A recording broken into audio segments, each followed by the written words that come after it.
వరదయ్యపాలెం మండలంలో అగ్ని ప్రమాదంలో నిరాశ్రయులైన గిరిజన బాధితులకు ప్రభుత్వ పరంగా అన్ని విధాలా ఆదుకుంటామని ఎమ్మెల్యే కోనేటి ఆదిమూలం భరోసా ఇచ్చారు.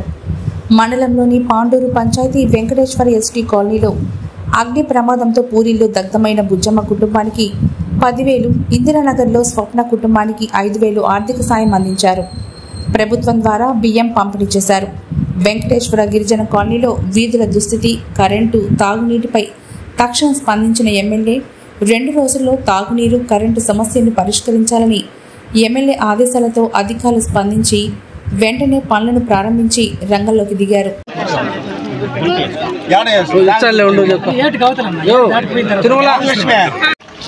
అధికారులకి అలాగనే పార్టీ సభ్యులు కూడా మనం చేస్తున్నాము.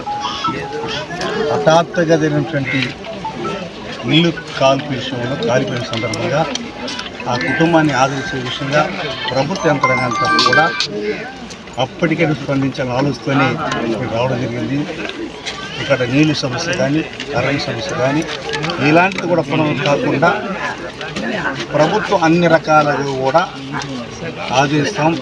ఈ ఎస్టీ కాలనీకి తాగునీటి సమస్య కూడా చెప్పారు. ఇక్కడనే ఎంపీడీ సంబంధించిన అధికారులు కానీ, అలాగే ఎలక్ట్రిసిటీకి సంబంధించినటువంటి ఏడీ గారు కూడా వస్తున్నారు.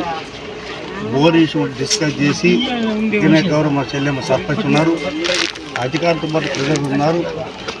ప్రభుత్వ పరంగా ఏ గ్రామానికైనా కూడా భవిష్యత్తులోకి మిగత కావాల్సిన రోడ్డు, తాగడానికి నీళ్లు, అక్కడ కావాల్సింది ఎలక్ట్రిసిటీ, ఈ 3 కూడా ప్రభుత్వ యంత్రాంగాన్ని ప్రజలు అందరూ కూడా సమిష్టిగా పనిచేసి ప్రభుత్వానికి తీసుకున్న బాధ్యత అందరూ పనిచేసామని మనం చేసుకుంటున్నాము. ఇక్కడే కాదు, నేను గతంలో కూడా శాసనసభ్యుడు నేను అప్పటికప్పుడే రెస్పాండ్ అవుతా.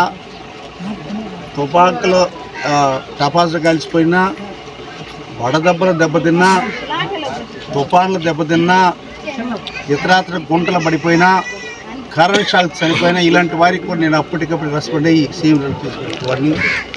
ఎటువంటి పరిస్థితుల్లో కూడా పేదవారికి ఏ వర్గమైనా, ఏ కులమైనా, ఏ ప్రాంతమైనా కూడా పేదవారికి నష్టం జరిగేటప్పుడు ప్రభుత్వ యంత్రాంగంతో కూడా మన ప్రభుత్వంలో గౌరవ ముఖ్యమంత్రి గారు చాలా ఫాస్ట్గా ఉన్నారు, రెస్పాండ్ అవుతున్నారు. ఎటువంటి పరిస్థితులు కూడా ఎవరికి కూడా హాని జరగకుండా ప్రభుత్వ యంత్రాంగాన్ని కూడా సక్రమ పద్ధతిలో పనిచేయాలని మనస్ఫూర్తి మీ వరకు తెలియజేస్తూ, ఈరోజు ఇక్కడే కాదు, మొన్న కూడా నాగలాపురంలో ఇల్లు హఠాత్తుగా కాలిపోతే ఇమీడియట్గా వెళ్ళాం. మన ఆర్థిక సాయం చేసేదాన్ని కూడా ఎంఆర్ఓ గారు ఇది అకౌంట్లో పడిన డబ్బులు, ఇప్పుడు ఇల్లు కాలిపోయింది, ఆవిడ కూడా ఇల్లు కాలిపోయింది, అకౌంట్లో పడాలంటే ఆ కొత్త పాసులు కావాలా.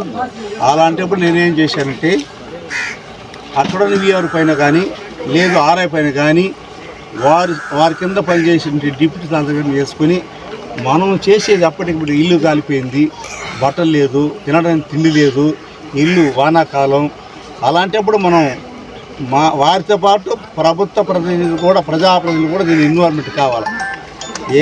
ఏ పేదవాడి కష్టం వచ్చినా వాళ్ళు ఆదుకునే విధంగా మనందరూ పనిచేయాలని, ఇది ప్రజల ప్రభుత్వం, ప్రభుత్వ సంక్షేమంతో పాటు ప్రభుత్వ కార్యక్రమాలను కూడా అది ఆదివారమైనా, సోమవారమైనా, రాత్రి అయినా, పగలైనా కూడా అందరూ కూడా పనిచేయాలని ఈరోజు ప్రభుత్వానికి విశ్వాసపాత్రులంటే ప్రజలంతా కూడా విశ్వాసం ఇచ్చి మా పైన ఓటేసి గెలిపించారు. అలాంటి వారికి మనం ధర్మంగా చేయాలి. అలాగనే హాస్పిటల్ పరిశీలన చేశారు. ఈరోజు ఈ హాస్పిటల్లో మా ఎంఆర్ఓ గారు కూడా రెస్పాన్సిబిలిటీ